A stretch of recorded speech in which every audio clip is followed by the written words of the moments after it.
नमस्कार, welcome to career 247। मैं हूं प्रशांत धवन। नाउ सर्गियो गौर, ये नाम आपने देखा होगा, अचानक से बहुत ही ज्यादा न्यूज में आ चुका है और भारत के लिए ये व्यक्ति बहुत ही ज्यादा इंपॉर्टेंट होगा आने वाले 2-3 सालों में।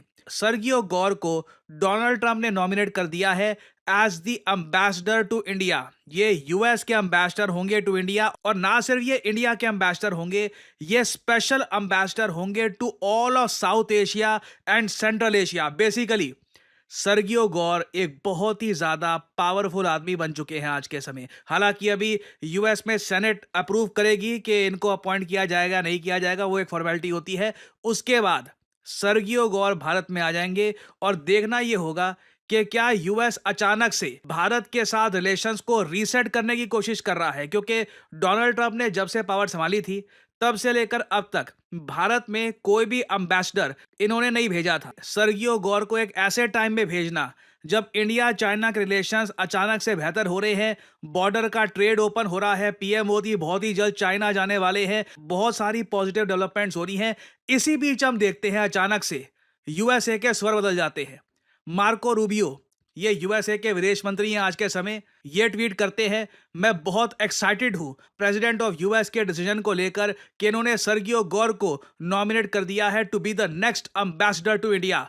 ही will be an excellent representative of America in one of the most important relationships our country has in the world. अचानक से आप देखोगे भारत के बारे में स्वर बदलने लग गए हैं यूएसए में। मार्को रूबियो कह रहे हैं भारत के साथ रिलेशनशिप हमारा one of the most important है।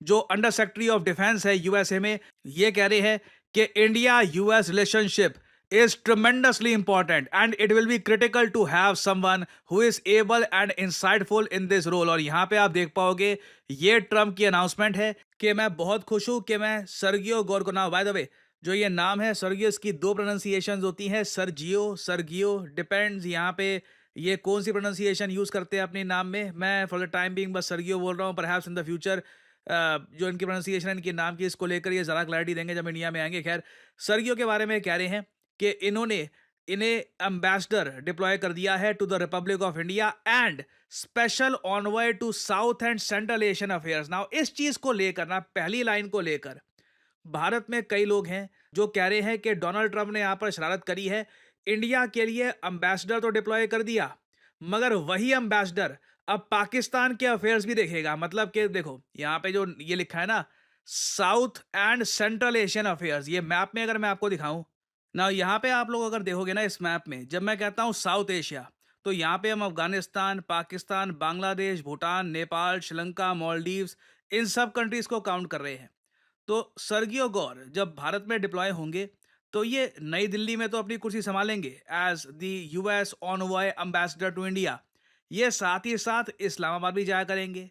सेंट्रल एशियन कंट्रीज जो है ऊपर यहाँ पर जो काजाख्स्तान, किर्गिस्तान, तुर्कमेनिस्तान, ये सब जो देश हैं, यहाँ पर भी इनकी काफ़ी इन्वॉल्वमेंट होगी। बांग्लादेश की कैपिटल ढाका में भी ये जाएंगे, श्रीलंका में भी ये जाएंगे। ये basically one of the most powerful आदमी, ये आप कह लीजिए डोनाल्ड ट्रंप की सरकार में one of the most powerful जो लोग हैं उनकी लिस्ट में इनका नाम आ चुका है।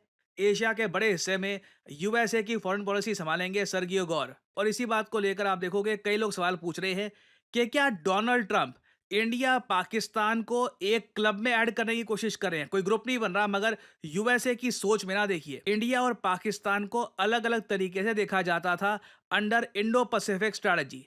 इंडो पैसिफिक में यूएस ने यह मान लिया था कि इंडिया और यहाँ पे बाकी जो ये सब देश और पूरा पैसिफिक ओशन और यूएस, ये एक अलग ही रीजन है यूएसए के लिए। इसलिए आपने देखा होगा यूएसए का एक पूरा इंडो पैसिफिक कमांड भी है।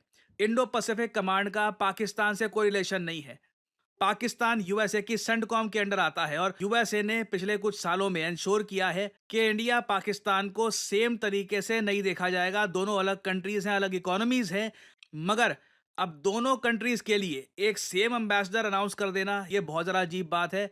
आज से पहले कभी भी नहीं हुआ कि यूएसए ने एक एम्बेसडर डिप्लॉय कर दिया हो जो भारत को भी देखेगा, साथ ही साथ इस्लामाबाद भी जाएगा। और ना सिर्फ इस्लामाबाद, बांग्लादेश और फिर अफगानिस्तान भी। तो और ये भी याद रखिएगा सर्गियो गौर की एज क्या है, 39 years old, perhaps the youngest US ambassador to India. और आप देखोगे कई अमेरिकन जियोपॉलिटिकल एनालिस्ट ही यहाँ पर इस अपॉइंटमेंट को अलग तरीके से देख रहे हैं। ये कह रहे हैं कि गौर एक बार कंफर्म हो जाए यूएस सेनेट में कि ये अब बनेंगे एम्बेसडर टू इंडिया, उससे यही साफ लग रहा है कि India US hyphenation is back. Trump ने ना इंडिया के रिलेशंस को पाकिस्तान के साथ क्लब करके देखना है अब हमेशा। इससे इंडिया का स्टैचर गिरता है ऑब्वियसली। हम नहीं चाहेंगे कि यूएस जब भी भारत के बारे में सोचे ये सोचे कि अच्छा पाकिस्तान का यहाँ पर क्या कहना है, पाकिस्तान में क्या चल रहा है।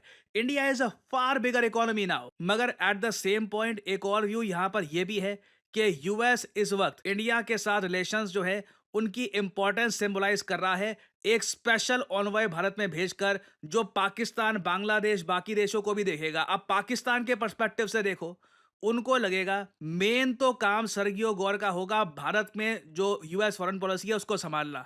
बीच में साल में 1-2 हफ्ते का भी फ्री मिल गए तब पाकिस्तान, बांग्लादेश का वो देखेंगे या फिर सेंट्रल एशिया का देखेंगे। मेन उनकी असाइनमेंट भारत रहने वाली है। तो उससे एक तरीके से यूएस इंडिया की जो इंपॉर्टेंस है उसको हाईलाइट कर रहा है। बट इधर वे मुझे लगता नहीं है कि सर्गियो गौर की अपॉइंटमेंट भारत के विदेश मंत्रालय में बहुत ज़्यादा उत्साह से एक्सेप्ट की जाएगी, क्योंकि अभी रिसेंटली आपने देखा होगा चाइना के जो विदेश मंत्री हैं वांग यी, ये भी जब भारत में आए थे ना, तब इंडिया ने इंश्योर किया, उनको ये समझाया कि सीधा भारत से आप पाकिस्तान नहीं जाएंगे, हम हाइपरनेशन नहीं चाहते। तो इसलिए आपने देखा कि वैंग यी पहले भारत से गए यहाँ पर अफगानिस्तान में, और फिर अफगानिस्तान से गए यहाँ पे पाकिस्तान में। ये इधर आप देख पाओगे चाइना के विदेश मंत्री रिसेंटली अफगानिस्तान गए थे, तालिबान के जो लोग हैं उनसे इन्होंने बातचीत करी, और यूएस माना जा रहा है अचानक से अलर्ट हो चुका है चाइना की डिप्लोमेसी को देखकर। यूएसए को उम्मीद थी नहीं कि जो आज के समय यूएस बुलिंग कर रहा है भारत के अगेंस्ट, काफी स्टेप्स उठा रहा है, अचानक से चाइना इतना प्रो इंडिया स्टांस ले लेगा।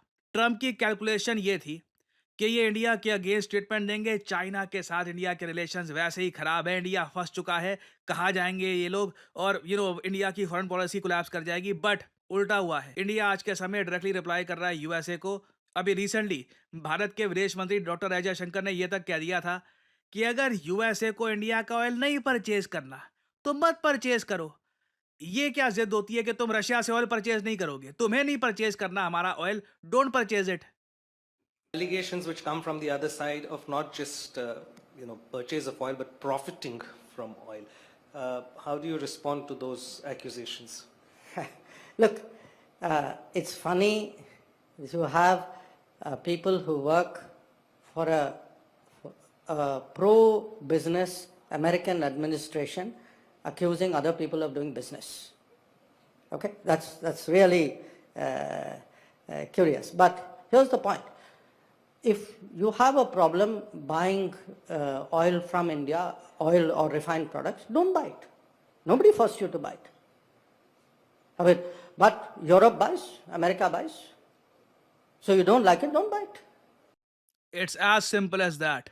इंडिया का सिंपल स्टांस है यहाँ पे, तुम्हें नहीं खरीदने हमारे पेट्रोलियम प्रोडक्ट्स, मत खरीदो, ठीक है। We will find other buyers. और अभी भी यूरोप और यूएस की कई कंपनियां हैं जो इंडिया के जो पेट्रोलियम प्रोडक्ट्स है ये परचेज कर रही हैं, ठीक है। तो इट्स काइंड ऑफ पॉइंटलेस ये बोलना कि ये पुतिन के जेबों में पैसे जा रहे हैं वगैरह, ये सब इंडिया पे आरोप लगाना। यूएस को उम्मीद थी नहीं कि भारत का ये स्टांस रहेगा 50% टैरिफ के बाद भी। तो अब क्लियरली डोनाल्ड ट्रंप थोड़ा सा डैमेज रिपेयर करने की कोशिश कर रहे हैं। आप देखोगे कोई बड़ी बात नहीं, आने वाले टाइम में ट्रंप इंडिया के बारे में कुछ पॉजिटिव कमेंट्स करने का प्रयास करे। I believe that can happen as well. But मुझे लगता है बहुत देर हो चुकी है, जो डैमेज ट्रम्प को करना था वो उन्होंने कर दिया है। और आई डोंट थिंक कि इंडिया यूएस की कोई मेजर डिफेंस डील भी आपको देखने को मिलेगी ट्रम्प के टेन्योर में। तो आने वाले समय में हमें पहले तो ये देखना होगा कि भारत सरकार कैसे रिएक्ट करती है गौर की अपॉइंटमेंट पर। गौर जब भारत में आते हैं इनकी स्टेटमेंट्स क्या होंगी। वैसे मैं आपको यही बता दूं, इलॉन मस्क सर्गियो गौर को एक सांप बुला चुके हैं ऑन रिकॉर्ड, मतलब अभी भी वो ट्वीट अवेलेबल है। इलॉन मस्क लिटरली सेड कि ये आदमी एक सांप है, is a snake. Not literally, of course एक ह्यूमन बीइंग है, बट एक इनकी नेचर की बात कर रहे हैं। बहुत ज्यादा बैक स्टैबिंग किस्म के इंसान है। So it will be very interesting to see कि भारत में, पाकिस्तान, बांग्लादेश, सेंट्रल एशिया में क्या करते हैं। बहुत सारी डेवलपमेंट्स होंगी। ऑब्वियसली मैं आपके लिए अपडेटेड वीडियोस लाता रहूंगा। नाउ जनरेटिव एआई के बारे में मैं एक ही बात बोलूंगा, इट इज ऑसम। आप उससे कुछ भी क्रिएट कर सकते हो, और जब मैं बोलता हूं कुछ भी, आई मीन एनीथिंग। आप अपना खुद का एक फिक्शनल कैरेक्टर बना सकते हो एक प्रॉम्प्ट डालकर, और ना सिर्फ इस कैरेक्टर की इमेज, आप इसको मूव करा सकते हो। आप इसी कैरेक्टर को दिखा सकते हो वेरियस पोजीशंस में। आप ट्रेन कर सकते हो अपने एआई को एक स्टोरी बनाने के लिए, and you can create any